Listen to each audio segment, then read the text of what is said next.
Welcome again, everyone, to another episode of Resilient Health Radio. I'm your host, Dr. Darin Ingels, and I am really excited for our guest today. Dr. Larry Palevsky is a board-certified pediatrician in New York City. I've known Larry for, gosh, I don't know how many years now, a long time. And he and I have shared patients over the years, particularly when I was in Connecticut.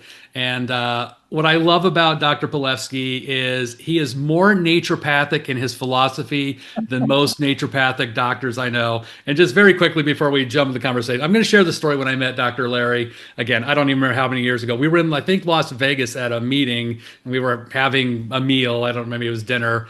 And I remember we were talking about childhood asthma. And we were talking about using steroids for asthma. And Dr. Larry turns to me and he looked at me like I had three heads. He's like, "Why would you use steroids?" And I'm thinking, because the child can't breathe. And he gave it again. I don't remember what the explanation was, but a very good logical explanation about why that wasn't necessary. And it was very true to root cause illness and, naturopathic medicine, which of course is just near and dear to my heart. So I've just always appreciated Larry over the years, that the way he thinks about children's health and really truly getting to the root cause of illness, which again I think is just very rare amongst pediatricians. So thank you, and I appreciate that. So Larry, welcome to the show. Thank you, Darin. It's great to be here. I think that was the American Academy of Naturopathic Physicians Conference. I think it was an AANP conference in somewhere between 2005 and 2010. Yeah, somewhere probably sure. Closer to 2005. It says probably been close to 20 years ago. Right. But again, I just remember, of course, my better half, Dr. Jessica Tran, who knew you before I did, and says, "Oh, you've got to meet this amazing pediatrician," and right. we have the opportunity to have a meal together. And I said, I think I walked away. I mean, first of all, I remember walking away with my head between my tail, between my legs. I'm like, wow, I just got spanked by the pediatrician on naturopathic medicine. It was great. But again, just earned mad respect for me again. And of course, over the years in our conversations and just learning about how, again, you approach children, it's a breath of fresh air. And of course, now in the media, we're hearing so much about this focus, which, finally on, chronic health issues with children, that I think, at least to some level, the government's starting to recognize. And of course, you and I have been seeing this in our practice for years. And so, let's just kind of jump into it. What are some of the biggest things that you're seeing that parents need to know that are really kind of these root causes of chronic illness in kids?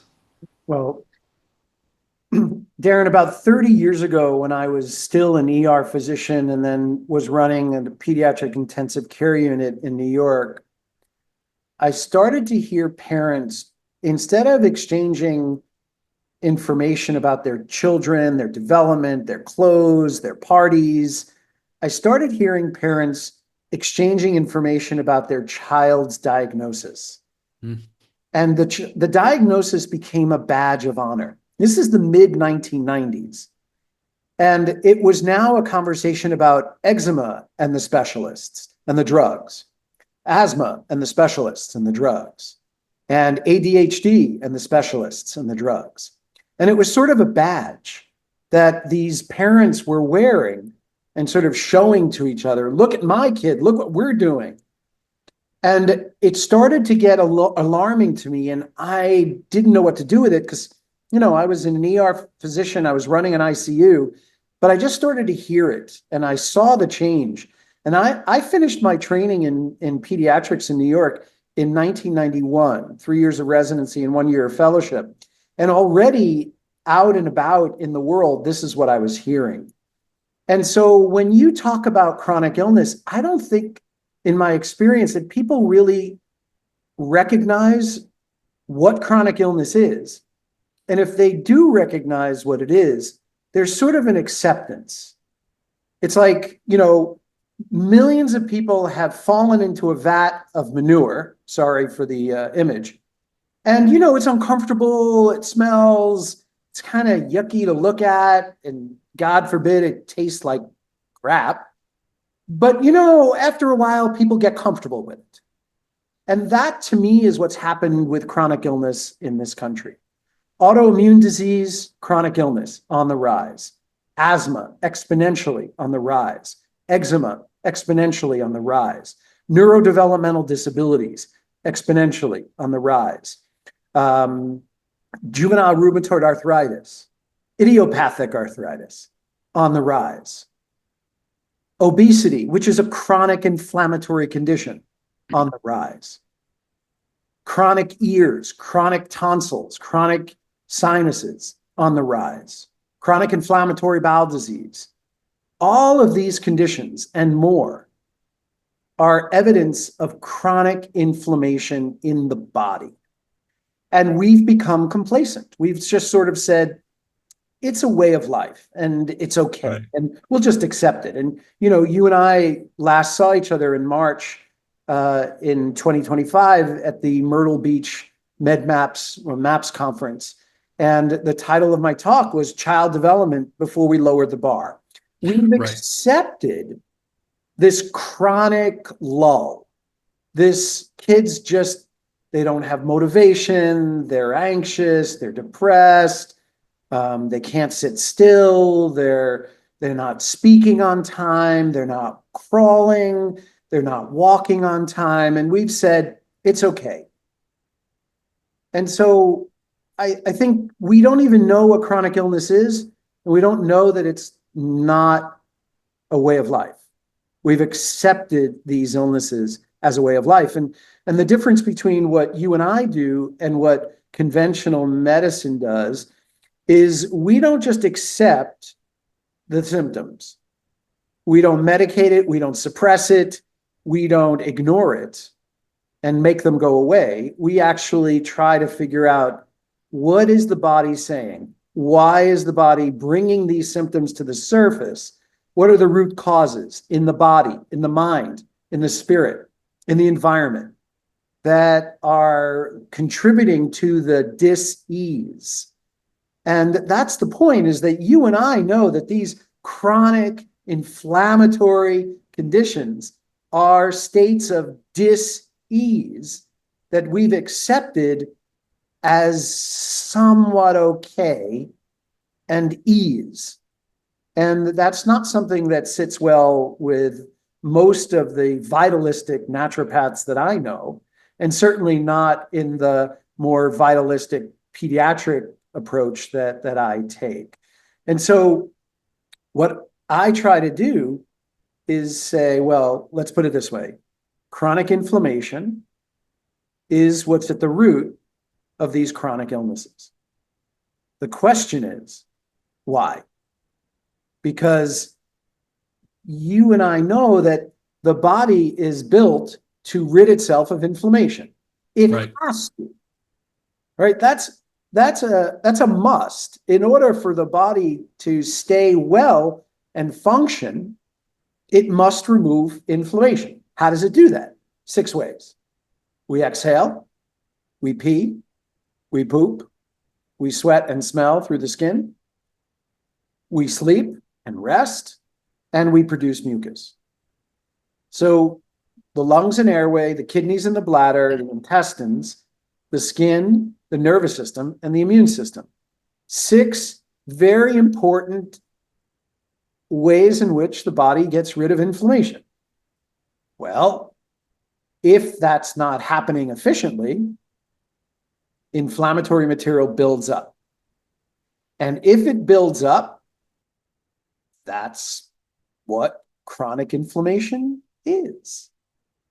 And so modern medicine takes a medicine and says, well, we're just going to mask it. Right? We're going to give you pain meds. We're going to give you steroids. We're going to give you other pharmaceuticals. We're going to give you anti-inflammatories. We're going to give you whatever we have to mask the expression of those inflammatory symptoms when they do rise. Because they're only going to rise when the body says, okay, I can't take this load of inflammation. I got to get it out. And if we come along and keep suppressing it, then it goes back in and the chronic inflammation continues. And so what we try to do is say, well, where is the inflammation entering the body?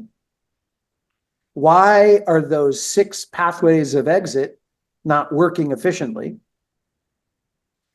And how can we address on a body, mind, spirit, environment, diet, nutrition, unknown etiologies, poisons that are coming into the body on a regular basis that are creating the inflammation, that because the body is either weak or stressed, can't efficiently remove them in those 6 pathways.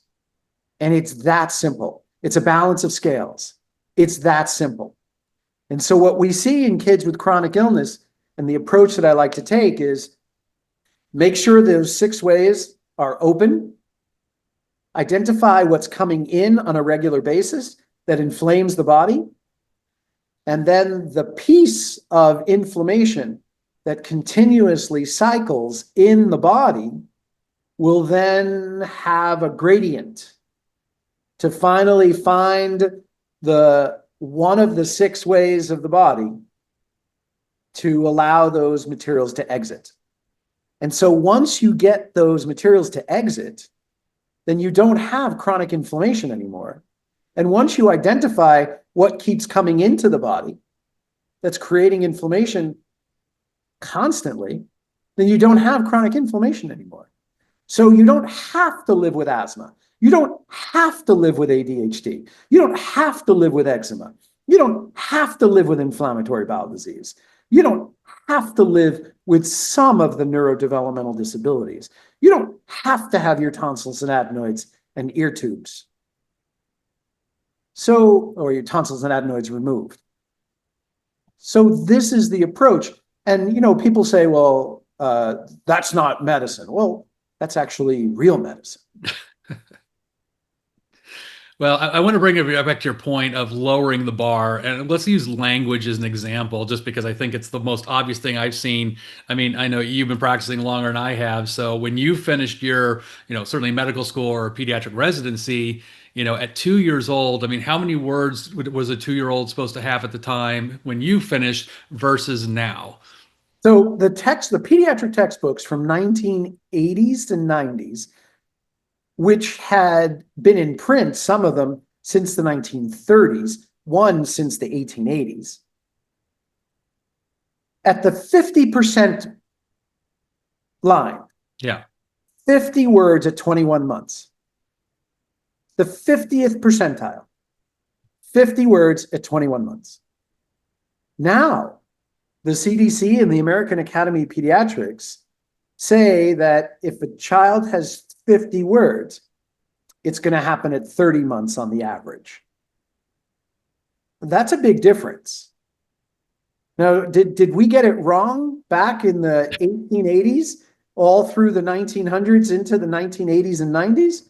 Were we just stupid in thinking that a 21-month-old, the median of 21-month-olds would have 50 words? Did we get it wrong? So something has changed, Darin. Right. And we won't look at that. We'll just say, well, more and more kids are speech delayed, so let's take 50 words at 21 months and move it all the way to 30 months. And so since so many kids are delayed, they'll now be normal. Right. Or should we say normally accepted, but not normal. Well, and we're seeing this in lab work as well. It's like the reference ranges keep shifting because, again, remember, a reference range isn't what's optimal. It's just what the population has. And again, I see this in a lot of young males with their testosterone level.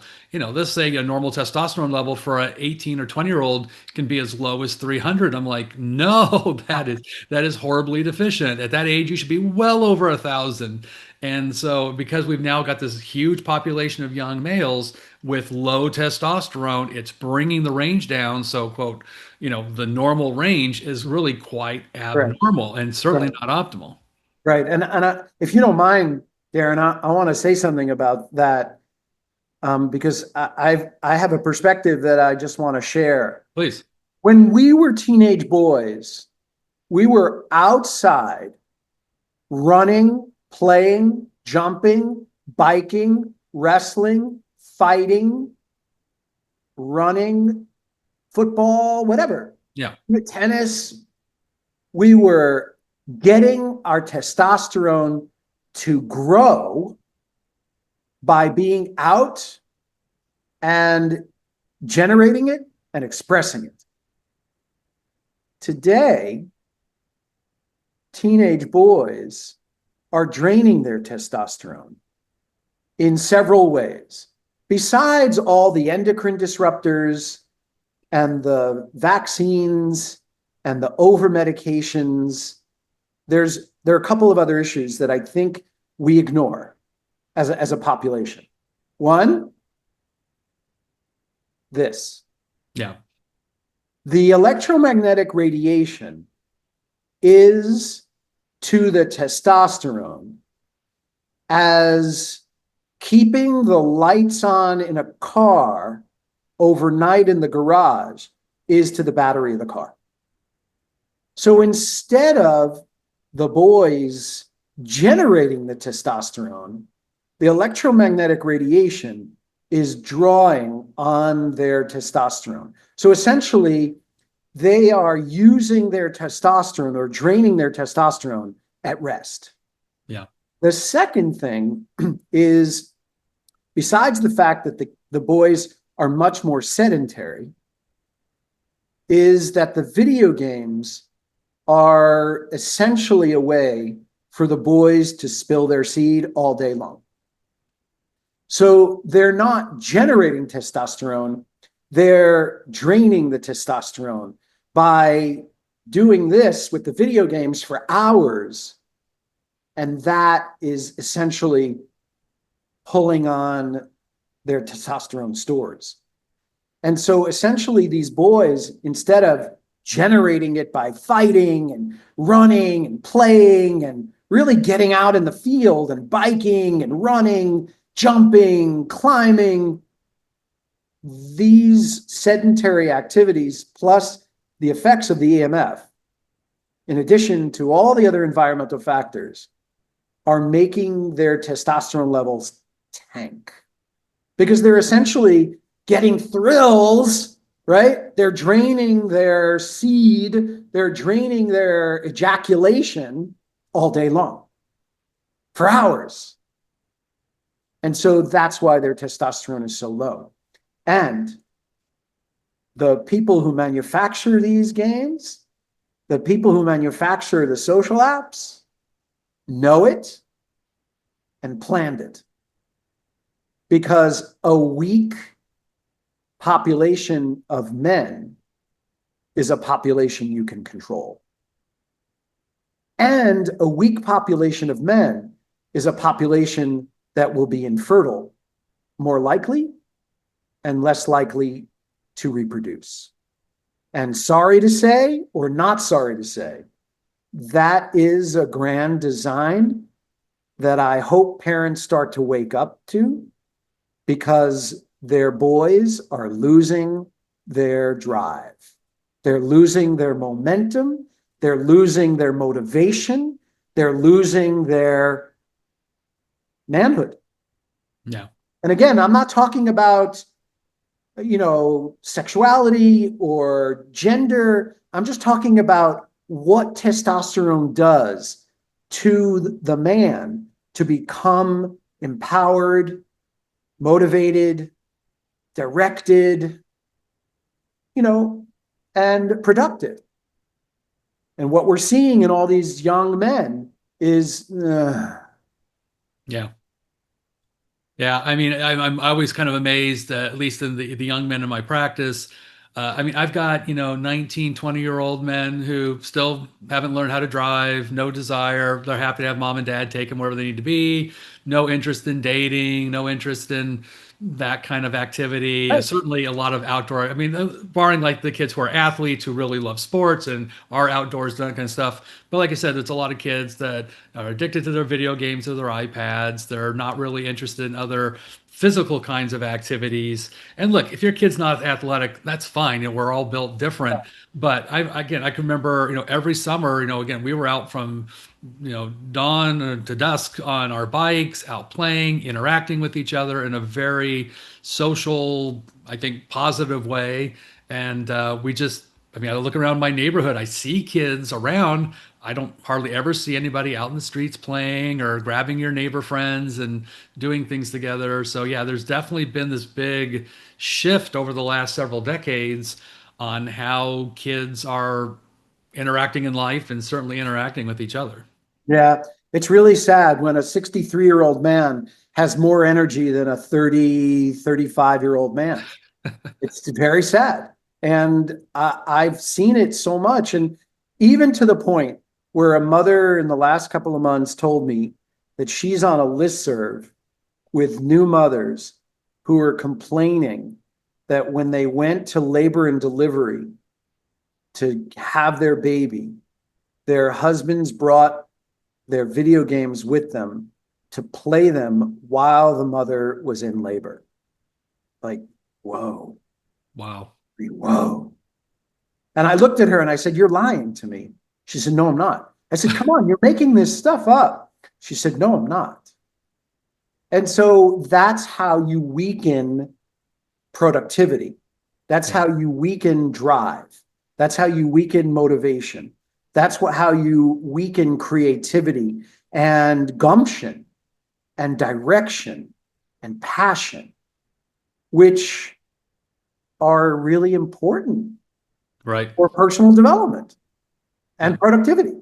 And yeah, thank you for letting me. I know we were talking about chronic illness, but this is chronic inflammation extraordinaire. Absolutely. Well, the name of this program is Resilient Health Radio. And, from your perspective, again, I know this is like a 3-day seminar, but, for parents who are tuning in, what can they start now with their kids to start turning that tide? What is it they need to be thinking about or looking out for their kids to have healthier, resilient children? Okay. So, first of all, children do not learn by what you tell them. One of the greatest lessons that parents learn over their time being parents is that kids don't listen to them. That's the biggest complaint that I've heard in the over 30 some odd years, almost 40 years of being in medicine and being a pediatrician. Kids don't listen. Why don't my kids listen to me? And the reason kids don't listen is because they learn best by modeling. And if you want your kids to be a certain way, if you want your kids to learn something, model it. Be the change you want to see in the world. So if you want your kids to not be addicted to their video games and their cell phones and iPads, get off your video games, your cell phones, and your iPads in front of them, right? Because remember when we were brought up, it was do as I say, not as I do. That never worked, right? And it doesn't work today. So be the model that you want your kids to be, which means parenting. The subtitle of parenting is this is going to hurt me much more than it's going to hurt you. Because parents must make choices for kids that are in their best interest, not based on what the kids want. Right. And that's a battle that all parents go through. It's a battle that we go through internally as well. What's in my best interest versus what is it that you want that I can give you? And, I can't stress enough the importance of food. There's no such thing as junk food. It's either junk or it's food. And so if you want your child to perform well, we must put the right gasoline into their car. And so feeding your kids fast foods and processed foods and lots of sugar and dyes and preservatives and additives and food colorings and chemicals, preservatives, additives, glyphosate, is like me coming along and filling up your gas tank with Gatorade, soda, water, juice, and milk. And you can be very proud that your gas tank is full, but your car won't run. And so I ask parents, what is more important? Filling the tank? Oh, thank God, at least my kid ate something, or making sure that what goes in the tank makes the car run well. Because the fact of the matter is that the car is respected more than the human body, and that the car is not resilient. Right. But because the human body is resilient, we hedge and we fudge and we play with fire. And so what we're seeing, because kids are so chronically ill, they can't afford for us to fudge or hedge. We've got to make sure that almost 100% of their food is real. It's as close to organic and grass-fed and grown properly without pesticides, herbicides, and poisons. And so this is a paradigm shift, Darin. You know this. You've been banging your head against the wall as a naturopathic physician for years, trying to get parents to realize, I can give you as many allergy drops and supplements as you want. But if the thing that's creating the problem is continuing to enter the body, these drops and supplements are less effective, if effective at all. Yeah. So, you know, this is a conversation I have literally on a daily basis with my patients. And it's usually particularly the preteen, teenage kids where, and again, this is where we need a global, at least United States paradigm shift, because all their friends are eating garbage and they're fine by whatever definition that is. So when their kids aren't able to eat the garbage, it feels like a punishment. Right. Well, you know, Susie gets to eat, you know, ho-hos. I'm like, right, well, you know, unfortunately, you can't eat the ho-ho for a gazillion reasons, but it's so hard to impress on the parents because as a parent, they don't want their kid to be the weird kid with a strange diet, and they don't want them to be socially outcast because they're not engaging in that kind of behavior.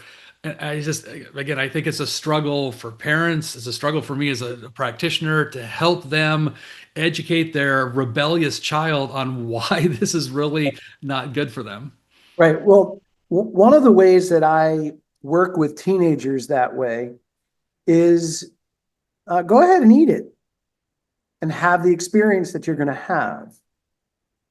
So if they begin to not feel well or be sick, this is the opportunity, or not sleep well, or behave differently, or schoolwork goes down, or, you know, attitude changes.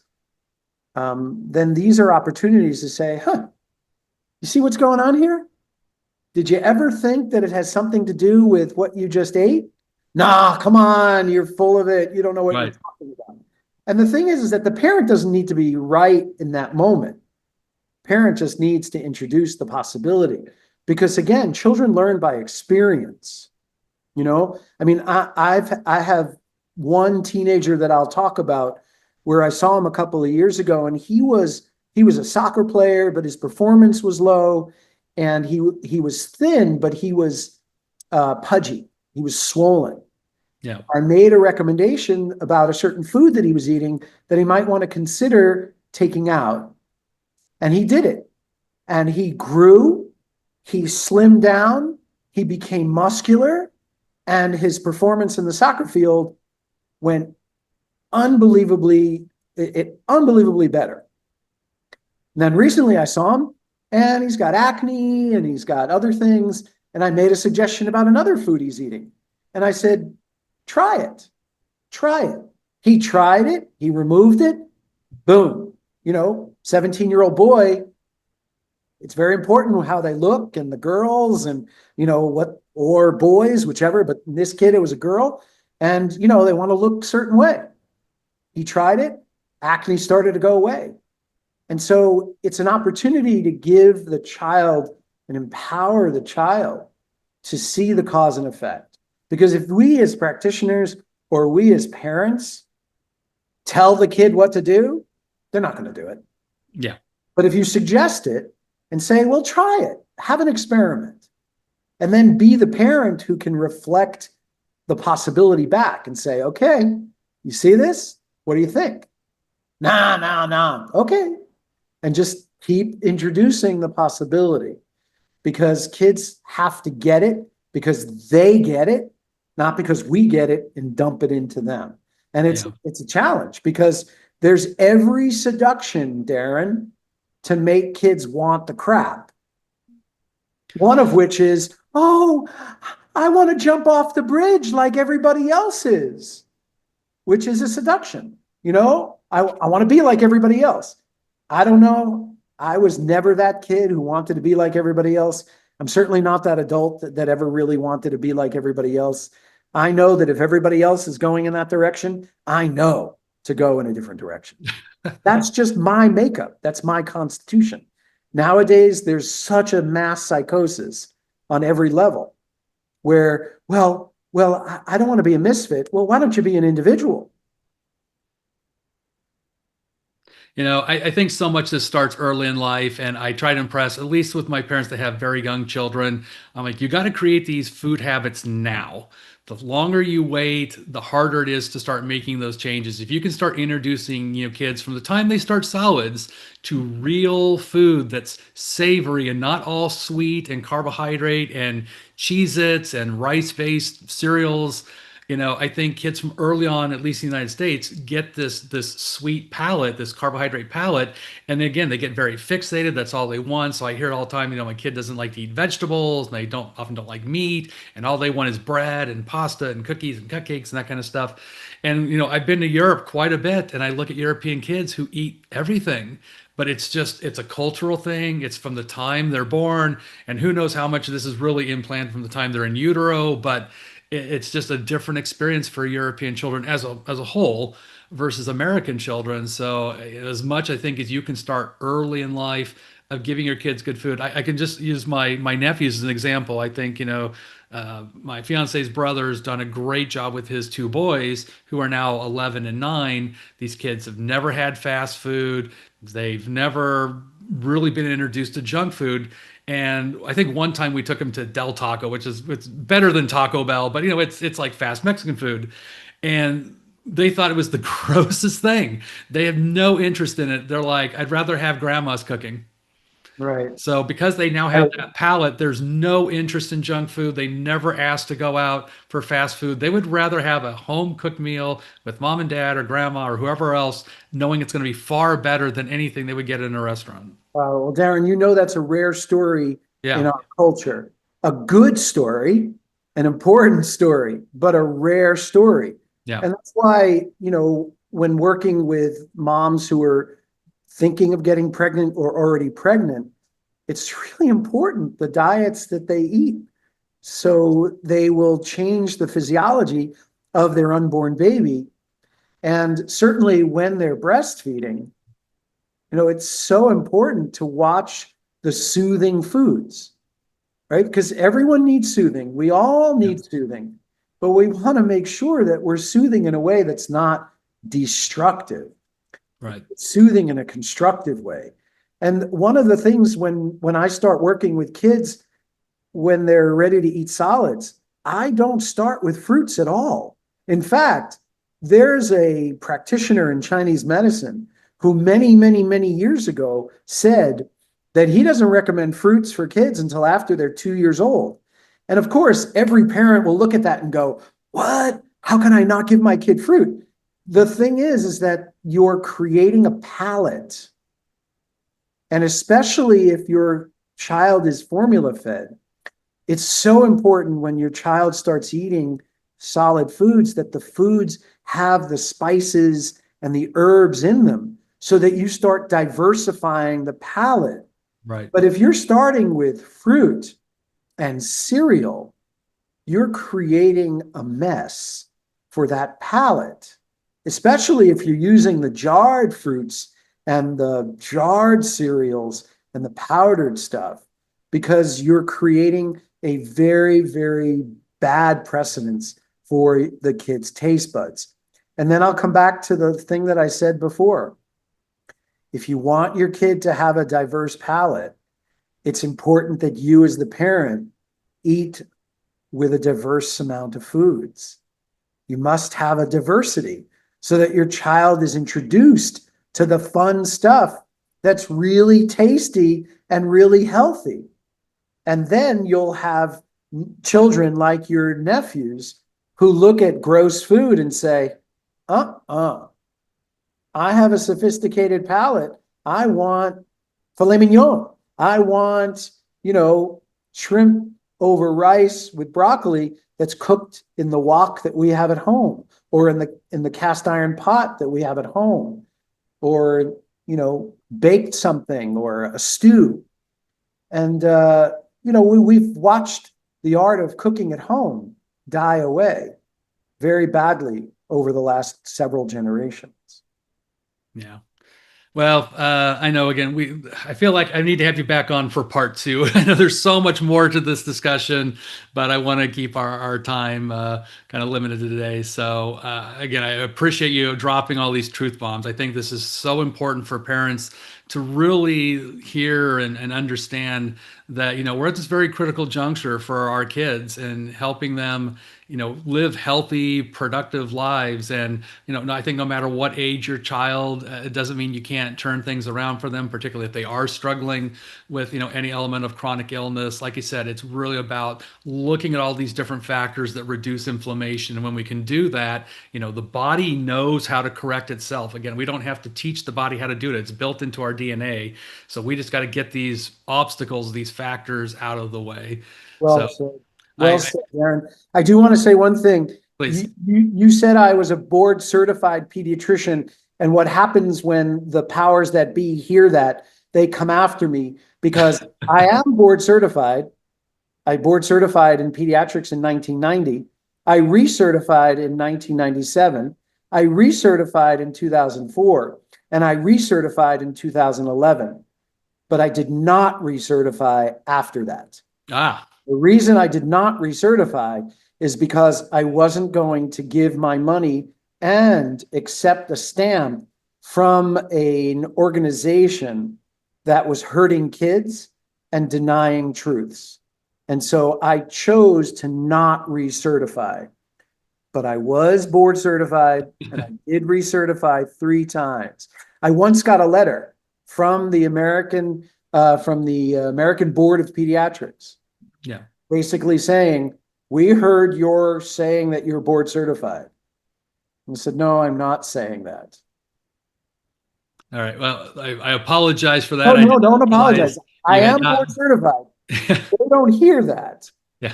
They don't hear that. They hear, oh, but you're not recertified. That's correct. I'm Yeah. not board recertified. I stopped in 2011.